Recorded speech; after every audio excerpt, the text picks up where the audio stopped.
विनय पांडे की धार्मिक विधि की कक्षा में आपका स्वागत है। अभी चैनल विनय पांडे की आवाज़ के नाम से है। आज आपको हम बताएंगे सीआरपीसी भारतीय न्याय सुरक्षा संहिता के अंतर्गत जो नया कानून आया है उसके अंतर्गत कोई व्यक्ति यदि बरी हो जाता है किसी केस में तो उस बरी के खिलाफ अपील की अवधि क्या होगी। Against acquittal what is the period, what is the limitation period of appeal. ये थोड़ा लोग के मन में जो है बड़ा संशय रहता है कि किसी भी केस में यदि कोई व्यक्ति बरी हो जाता है तो कितने महीने के बाद जो है वो अपील पेश कर सकता है, अन्यथा उसकी अपील ग्रहण नहीं की जाएगी।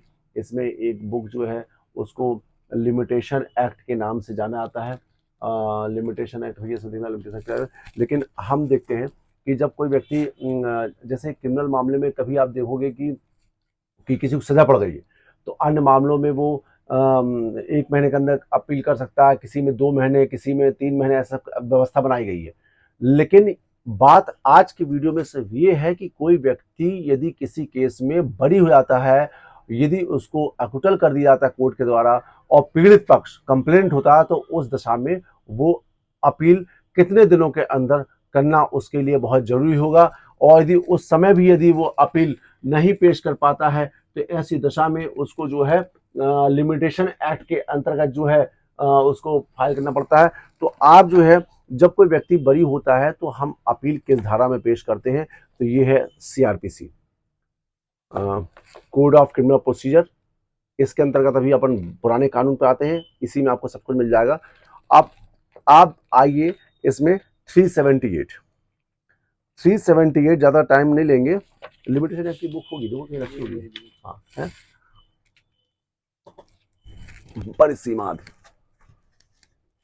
ये परिसीमा अंदर अंतर्गत है। इसका क्या उपयोगिता होगी हम बताएंगे 2 मिनट में आपको। तो पहले अपन 378 देख लें।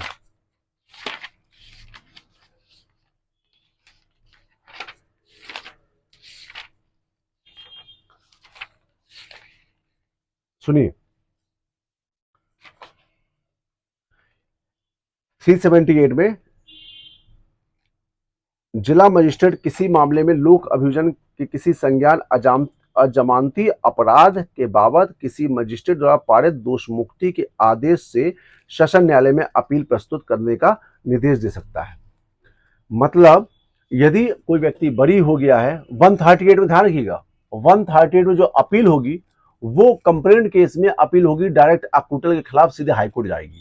लेकिन जिला मजिस्ट्रेट किसी मामले में लोक अभियोजक को किसी संज्ञान और अजमानती अपराध की बाबत किसी मजिस्ट्रेट द्वारा पारित दोष मुक्ति के आदेश की अपील सेशन कोर्ट में प्रस्तुत किया जाएगा। मतलब यदि किसी भी क्रिमिनल केस के मामले में यदि कोई मजिस्ट्रेट किसी को सजा सुनाता है तो उसकी अपील होगी सेशन कोर्ट में, और यदि सेशन कोर्ट कोई सजा सुनाता है तो उसकी अपील होगी हाई कोर्ट में। ऐसा क्रिमिनल आता है। लेकिन अक्यूटल के अगेंस्ट में भी कोई व्यक्ति बरी होता है, मान लो हमको किसी ने मारा है और हमने रिपोर्ट किया है और रिपोर्ट करने के बाद सामने व्यक्ति बरी जाता है तो हम जो अपील करेंगे तो उसकी अपील हम करेंगे मजिस्ट्रेट के खिलाफ, मजिस्ट्रेट के आदेश के विरुद्ध जाएंगे सेशन कोर्ट में।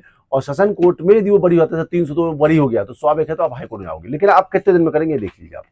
तो इसी सेक्शन में सेक्शन 378 ऑफ सीआरपीसी की सेक्शन 5 सेक्शन में सब क्लॉज जो दिया 5, दोष मुक्ति के आदेश से अपील करने की विशेष इजाजत दिए जाने के लिए उपधारा 4 के अधीन कोई आवेदन उच्च न्यायालय द्वारा उस दशा में जिसमें परिवादी लोक सेवक है, देखो सुनिए यहां पे शब्द सुनना, जिसमें कंप्लेनेंट लोक सेवक है, मतलब कोई भी कंप्लेनेंट यदि गवर्नमेंट सर्वेंट है, उस दोष मुक्ति के आदेश की तारीख से संगणित 6 मास की समाप्ति के पश्चात, मतलब 6 माह की समाप्ति के पश्चात और प्रत्येक अन्य दशा में ऐसे संगणित 60 दिन की समाप्ति के पश्चात ग्रहण नहीं किया जाएगा। मतलब यदि कोई गवर्नमेंट एम्प्लॉय यदि कंप्लेनेंट है और वो कंप्लेंट किसी व्यक्ति करता है गवर्नमेंट एम्प्लॉय और उसको जो है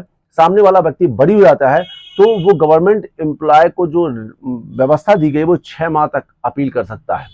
लेकिन अब आगे बढ़ गया, और प्रत्येक अन्य दशा में मींस जहां पर लोक सेवक नहीं है, अन्य दशा में वह 60 दिन की समाप्ति के पश्चात ग्रहण नहीं किया जाएगा, मतलब 2 महीने के अंतर्गत आपको अपील पेश करनी पड़ेगी किसी भी केस में।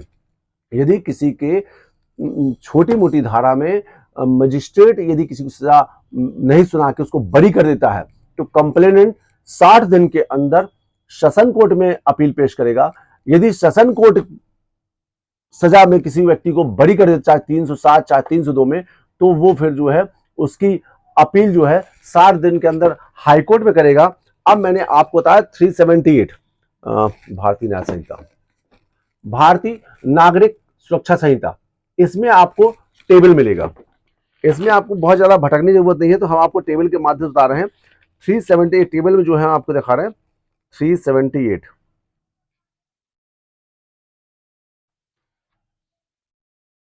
ये टेबल, ऐसी टेबल मिलेगी आपको, देखिए ऐसी टेबल मिलेगी।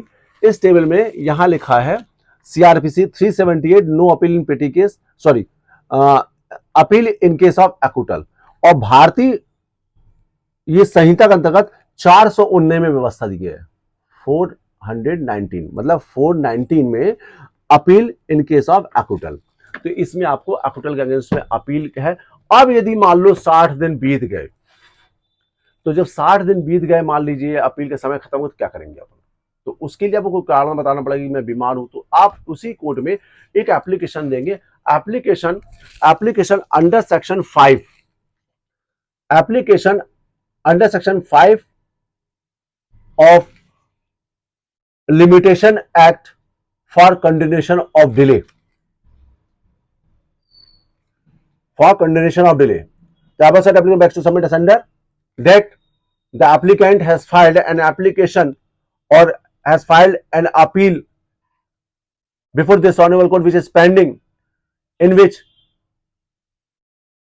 there is 15 days 16 days delay for filing for the reason कि वो व्यक्ति बीमार था या वो व्यक्ति शहर से बाहर था, ऐसा युक्त कारण हमको प्रस्तुत करना पड़ेगा। अतः माननीय न्यायालय से प्रार्थना की जाता है कि जो 15 दिन की, 20 दिन, 25 दिन, 2 महीने, 3 महीने की जो देरी से यह अपील आपके समक्ष पेश की जा रही है, उसे क्षमा करते हुए इस अपील को ग्रहण करके आगे कार्रवाई करने की कृपा करें।